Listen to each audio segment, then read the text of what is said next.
Hi there, I am Alex Cunningham, and I will walk you through this Shopify tutorial step by step. Hey everyone! In this video, I'm going to walk you through exactly how to remove Powered by Shopify from the footer of your Shopify Online Store. By the end of this tutorial, you'll know how to make your website look just a little more personal and professional by taking control of what's displayed at the bottom of every page. Alright, let's jump right in. First, we'll head over to your Shopify admin. Once you're logged in, look for the section called Online Store. You'll see it on the left-hand panel. This is where all the magic happens for updating what customers see on your site. Now, before we move forward, just a quick note. Don't worry if your dashboard looks slightly different than mine. Shopify updates its look from time to time, but the process stays the same. So inside Online Store, you'll probably see your theme. These are the building blocks and design of your website. To get to the right place, look for 3 dots. These are next to the Customize button. It might not look like much, but those 3 little dots open up all kinds of advanced theme controls. Go ahead and click them, and from the small menu that pops up, select Edit Default Theme Content.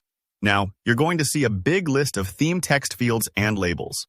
To make things easy, there's a handy search icon at the top of the page. Click on that magnifying glass, and a search bar will appear.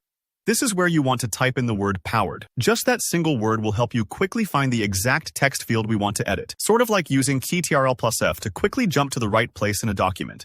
It's a real time saver, especially if your theme has tons of different content fields. Once you enter powered, you'll see a result that says Powered by Shopify. This is the bit that shows up in your footer, and also sometimes on password-protected pages while you're building your store. Here's the trick. In the place where it says Powered by Shopify, you're going to type just a single space. Not any text, just hit the space bar once. The reason for this is pretty cool. By adding just a space, you're effectively erasing the message without causing any errors or leaving any weird blank lines. The system knows you don't want anything showing, but it needs something in the field, and a space does the job. If you're worried about accidentally deleting something important, don't be. It's a really safe edit to make. Once you've done that, make sure to save your changes. There should be a blue Save button, usually in the corner or at the bottom of the page. Give that a click, and after a few moments, you're all set. The Powered by Shopify message should be gone from your footer. Swing by your store's homepage to double-check that it's disappeared, and enjoy how much cleaner your site looks. And that's all there is to it. Removing that little footer text is a simple fix, but it goes a long way to making your Shopify site truly your own. If anything didn't go as planned or you ran into questions, just leave me a comment below. I check them regularly and always try to help out. If this video helped you out, please give it a like and consider subscribing, because I've got plenty more Shopify tutorials and website tips coming your way. Thanks for watching and happy selling.